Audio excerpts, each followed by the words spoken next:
Hello, my dear friends. I'm back again, and with some juicy stories for you today, and of course my insights on them.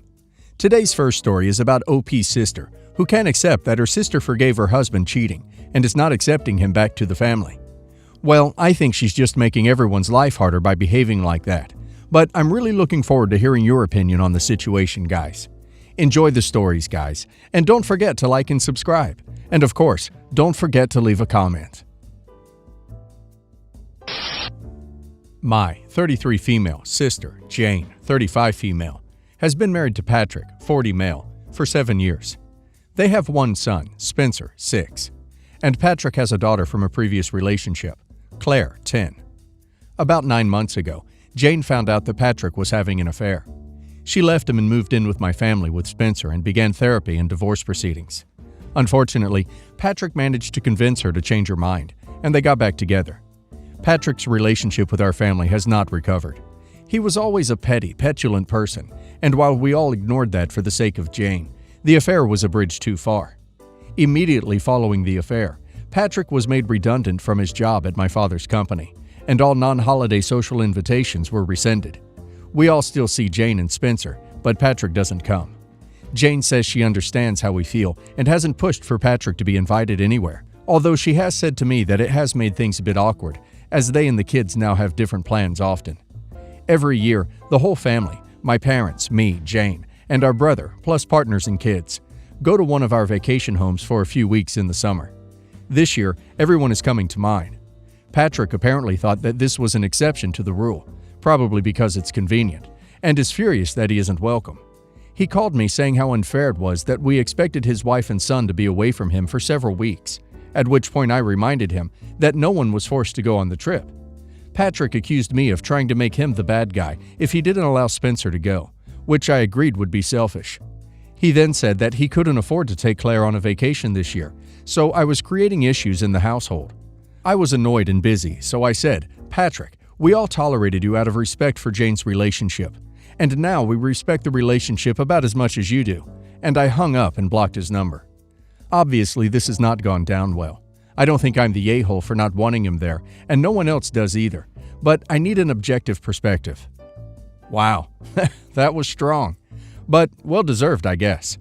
Yes, in my opinion, everything OP said is right, and brother-in-law is an a-hole for what he did, but at the end of the day, it's her sister's life and her choice.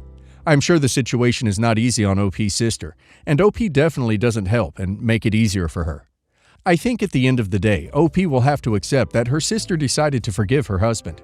Do you agree with me, guys? And let's see if the community agrees with me. Nessie51 says, "Everyone sucks here.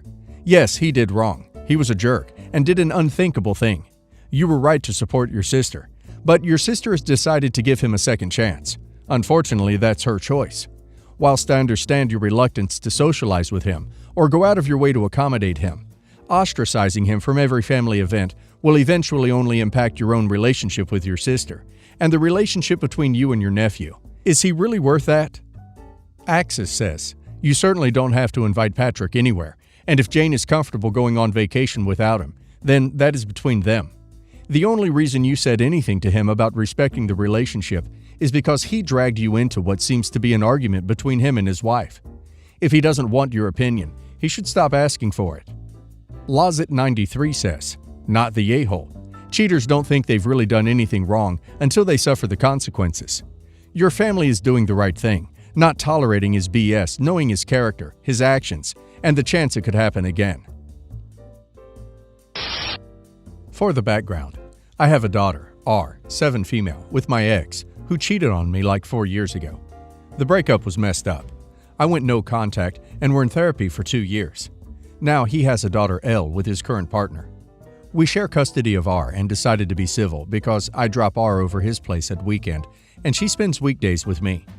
At first, I didn't want to have a relationship with his daughter or his current partner, but being in therapy helped a lot, and I didn't want to hold a grudge against L. Technically, it wasn't her fault anyway. After getting to know her, L seems like a sweet girl. Occasionally, I buy some cookies and chocolates for them to share over weekends. That's it. Lately, R and L wanted to go to dance classes, and now they spend time together often at my place before going to classes. I'm quite happy with the girls bonding over.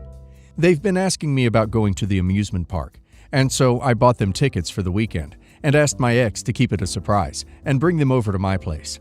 But he promptly said no because I didn't clear the schedules with him.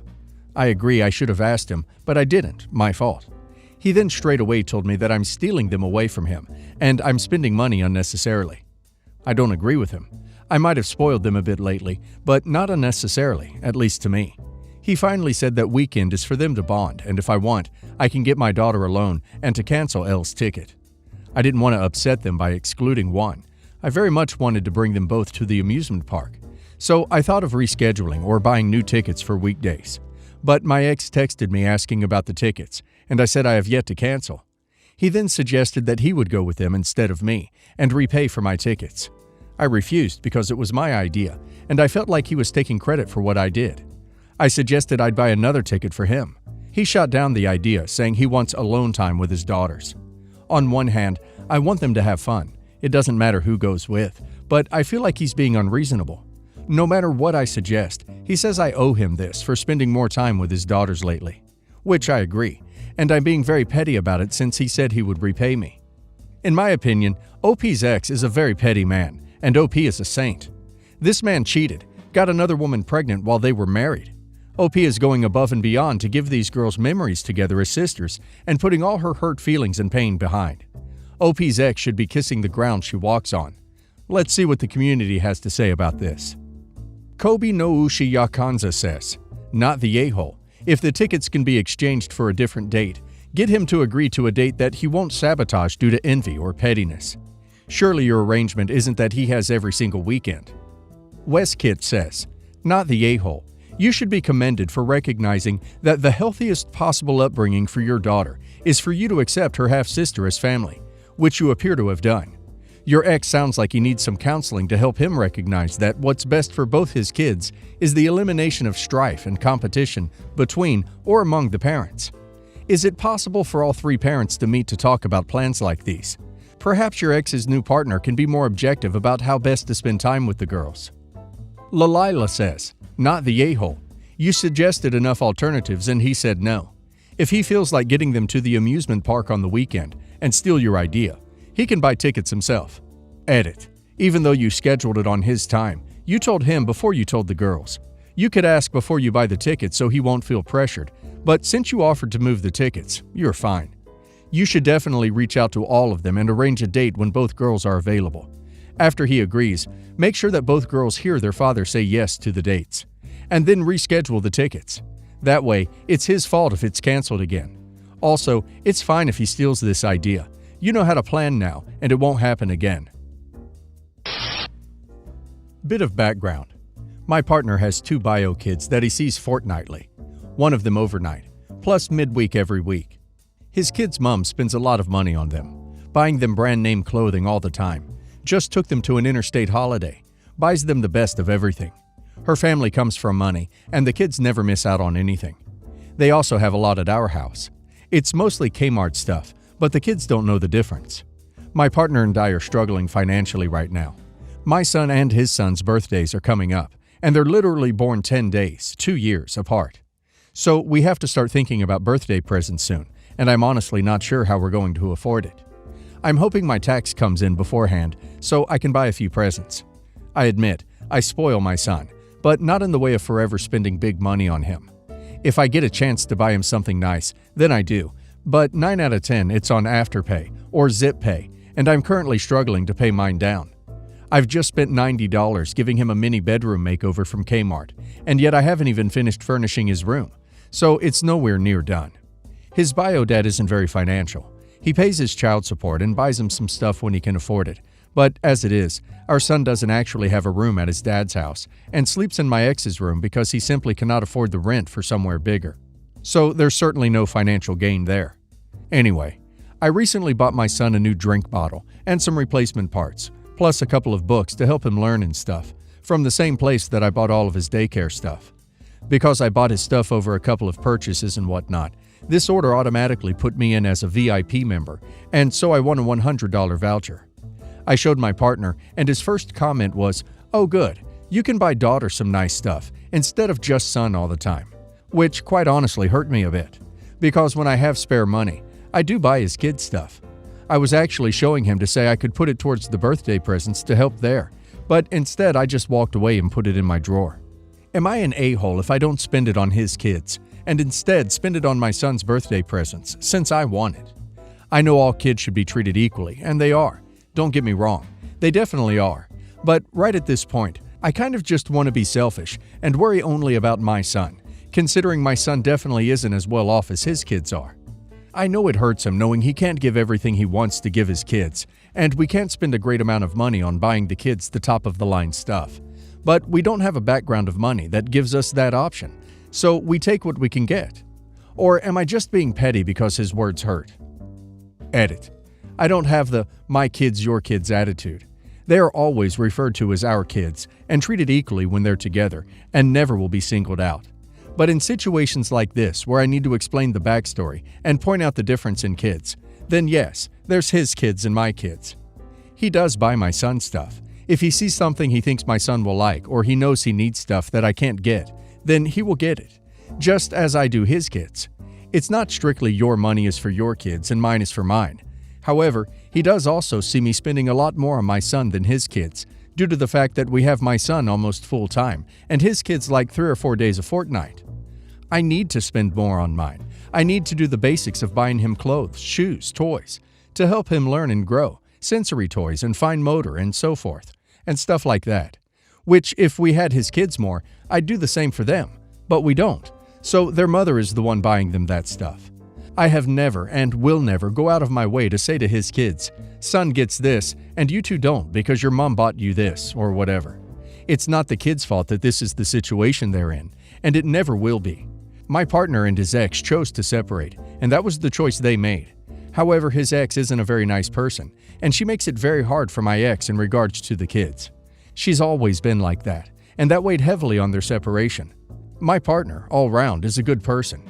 Some of you commented that he may feel inadequate in the sense that he knows he can't give his kids the same as his ex can, and that hurts him.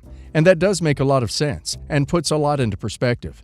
But the comment was very offhanded and hurt because I do spend money on his kids. I guess it just got me that I wanted to, and still want to spend this voucher on my son for his birthday, with the exception of buying his son 1 or 2 things, being that he's already got a couple of presents, whereas my son doesn't, and he wants me to spend it on his daughter.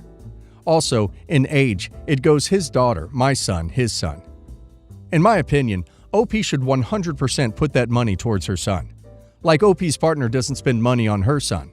OP's money should absolutely not go to his daughter. Also, I think OP should properly communicate this to her partner to avoid future conflict. Let's see what the community says. GRRRTT says, why is he making you responsible for buying his daughter stuff? Isn't that his job as her dad? Not the a-hole. Hemanucha says, not the a-hole. Your son has needs that his daughter doesn't. There's nothing wrong with spending your winnings on your child. Westkit says, not the a-hole. Blended families can be a challenge, and maneuvering the minefields can be difficult. But your partner needs to understand that your kids, who actually live with you, are going to be a higher priority in your life than his kids, who spend the vast majority of their time elsewhere. My father passed away a few weeks ago after a very short and unexpected illness. As he was given a time frame of how long he had left, he went straight into end-of-life care once diagnosed. He managed to get a will in place, and his estate is very straightforward, as he didn't owe any money. Since his girlfriend found out that she was a beneficiary of the will, she has begun to act really strange. She's trying to organize his affairs, which I have already done, as I am executor, and it's causing confusion. She's now started showing up at his house and throwing and clearing stuff. This makes me feel uncomfortable, and also my siblings. She doesn't let us know she is going, but has slipped up a few times in conversation that she has been there. The last time we were all there, I organized it. I made it clear that until we are all available to meet at my dad's to sort through his belongings, nothing leaves the house. Sentimental stuff is personal to each person, so would rather my siblings take stuff that reminds them of their relationship with Dad, as it's different for all of us individually. I went there today. She only informed me this morning that she went there yesterday and cleared a few bits and pieces out. Irritating, as I'd asked her not to, but let it slide. When I arrived today, I couldn't gain access, as she had bolted the door with a key I don't have in my possession. Because my dad didn't use that bolt. It's making us all really uncomfortable that she is going as she pleases and removing stuff. She took his spare car key to start his car, but has now taken that back to her home, which is 1.5 hours away on a clear run. I didn't give her permission to take this. I understand she was his girlfriend, but she was never given a key to his house whilst my dad was alive, so I don't appreciate her just using it now. She was the last person to pick him up from the hospital, so this is how she has a key, as he had them on him. The spare car key I'm assuming she found in the house. I've included her in funeral arrangements and wouldn't leave her out of clearing the house, but she's getting to a point where she is doing that to us. Would I be the a-hole if I changed the locks and explained to her my reasons why? I'm happy for her to meet me there should she need anything. She has no personal belongings there, so I'm struggling to understand why she needs to be there. I also don't want to feel pressured into getting stuff sorted. We only had the funeral this week gone. Well, first of all, OP needs to change the locks and tell the girlfriend she will be taking legal action against her as the executor if she enters the premises again without permission and doesn't return every single item she has taken. Let's see what the community says. Auntie Nursey says, change the locks and notify the police that she is trespassing. You are the executor and have legal rights over his estate, and she is stealing. She has no rights to anything until the estate is settled. Talk to the lawyer he used for his will and find out what your rights and responsibilities are as executor, and clarify to her that she will be charged with trespassing and breaking and entering, as it's not her house and the things inside do not belong to her. Do it ASAP, as you have no real idea what she's taken or thrown out. Protect yourself and your siblings, as it seems she's going to take everything she possibly can. Baby Ruthless 24 says, not the a-hole. She's stealing from you and she knows it. Call the police and change the locks. She locked you out? No good motive there. Anon JD Hack G says, not the a-hole, and I wouldn't even reach out to her to tell her you've changed the locks. She is the girlfriend. You are the children. I understand grief is a complex and slow process, but it may be better for everyone if you hurry up on clearing out the stuff.